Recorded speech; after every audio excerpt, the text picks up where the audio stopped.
নমস্কাৰ, মোৰ ইউটিউব চেনেলৰ অভিভাৱকসকললৈ আজি আমি আপোনালোকক অংগনবাদী কেন্দ্ৰৰ পৰা এটা ভিডিঅ' দেখাব। মই বিকাশৰ বিষয়ে কৈ আছিলোঁ। একচুৱেলি আপোনালোকক আমাৰ আগৰ ভিডিঅ'ত আমাৰ তিনিটা বিকাশৰ বিষয়ে কোৱা গৈছে। আমাৰ ভাষাৰ বিকাশৰ বিষয়ে কোৱা গৈছে আৰু এতিয়া আমি ক'বলৈ লৈছোঁ আপোনালোকক বৌদ্ধিক বিকাশ শিশুৰ কেনেকৈ অংগনবাদীত কৰা হয় সেই বিষয়ে আমি আপোনালোকক অলপ অৱগত কৰাইছোঁ। এই যে আমাৰ পাচলিবিলাক আমি আচলতে বাস্তৱ জগতৰ পৰা আমি পাচলিবিলাক শিশুবিলাকক দেখাওঁ, তথাপিতো আমি বৌদ্ধিক বিকাশটো কি ৰকমে হয় আমি সেই বিষয়ে আপোনালোকক এই যে খেলবিলাক শিশুবিলাকক আমি আপেল এই যে এইবিলাক আছে আপেল পটল এইবিলাক মানে এটা ভাগ কৰি আমি দিওঁ আৰু এইটো আমাৰ ৰেডিমেড নহয়, এইটো হেৰি হয় কিনা হয় এইবিলাক, কিন্তু আমাৰ ঘৰুৱা পাচলিবিলাক আমি কাটি পেলাই আমি শিশুবিলাকক দেখুৱাওঁ। এই যে এইটো হয় পটল, এইটো আমি শিশুবিলাকক লগ কৰি দিওঁ আৰু ইয়াৰ মাজত আমি এই পাচলিৰ লগত আমি কিছুমান ফল মূলো দিওঁ আৰু শিশুবিলাকক সেই বস্তুবিলাক বাছি উলিয়াব দিওঁ আৰু যোৰা লগাবলৈ দিওঁ। এই যে ফালি দিছোঁ এটা আপেল আমি ফালি দিছোঁ, দি কিনে শিশুটোক যোৰা লগাব দিছোঁ। কেনেকৈ মানে ফালা আপেলটো যোৰ লগাব পাৰি, সেনেকৈ যে এটা সম্পূৰ্ণ বস্তু কেনেকৈ সৃষ্টি হয় আমি মানে কিছুমান ভাগ কৰি বস্তুবিলাক 4 বছৰৰ শিশুৰ লগত আমি 4 টুকুৰা কৰি দিম, 5 বছৰৰ শিশুৰ লগত আমি 5 টুকুৰা কৰি দিওঁ, মিলাবলৈ দিওঁ আৰু 3 বছৰৰ শিশুক আমি এই দুফাল কৰি দিওঁ।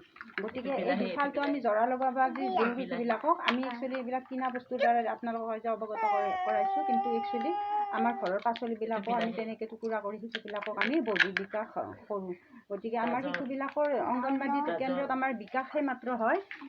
আৰু আমি আগৰ ভিডিঅ'ত আপোনালোকক সেনেকৈ ভাষাৰ বিকাশৰ বিষয়ে কৈছোঁ, মানসিক বিকাশৰ বিষয়ে কৈছোঁ, মানসিক শাৰীৰিক বিকাশৰ বিষয়ে কৈছোঁ। গতিকে আজি আমি শিশুবিলাকক দেখাবলৈ লৈছোঁ আমি বৌদ্ধিক বিকাশ কেনেকৈ হয়। গতিকে এই ধৰণে আমাৰ যিবিলাক শিশুবিলাকক জৰা লগাব দিয়া হয় বা আপেলটো আমি কাটি দিলোঁ, কেনেকৈ আপেল এটা ফালা আপেল এটা জৰা লগাব পাৰি সেনেকৈ আমি দি দিওঁ, ফালি পেলাই দি দিলোঁ, আকৌ মানে জৰাটো লগাবলৈ শিশুবিলাকক শিকাই দিওঁ। সেইটো হৈছে আমাৰ বৌদ্ধিক বিকাশ।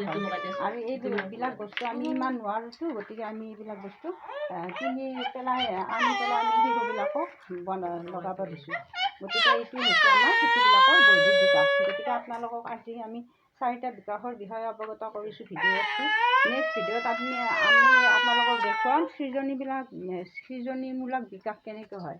গতিকে শিশুবিলাকৰ সৃজনীমূলক বিকাশ অৰ্থাৎ নতুন চিন্তা পদ্ধতি কিছুমান আগবাঢ়ি যায় আৰু এই সৃজনীমূলক বিকাশবিলাক বা যিবিলাক বিকাশ হয় একচুৱেলি আমি কিছুমান ৰুলত কৰিব লগা হয়। 3 বছৰৰ শিশুটোৰ ক্ষেত্ৰত বেলেগ ধৰণে কৰা যায়, 4 বছৰৰ শিশুটোৰ ক্ষেত্ৰত বেলেগ ধৰণে কৰা যায় আৰু 5ৰ পৰা 6 বছৰৰ শিশুটোৰ ক্ষেত্ৰত আমি এনেকুৱা ধৰণৰ কিছুমান আমি অলপ জটিলভাৱে কৰি যাওঁ। তাৰমানে সহজৰ পৰা ক্ৰমান্বয়ে তাৰমানে 3 বছৰটোৰ যেনেকৈ আমি এটা বস্তু জৰা লগাব দিলে 3 বছৰৰ শিশুটোক আমি মানে দুফালটো শিকাই দিওঁ।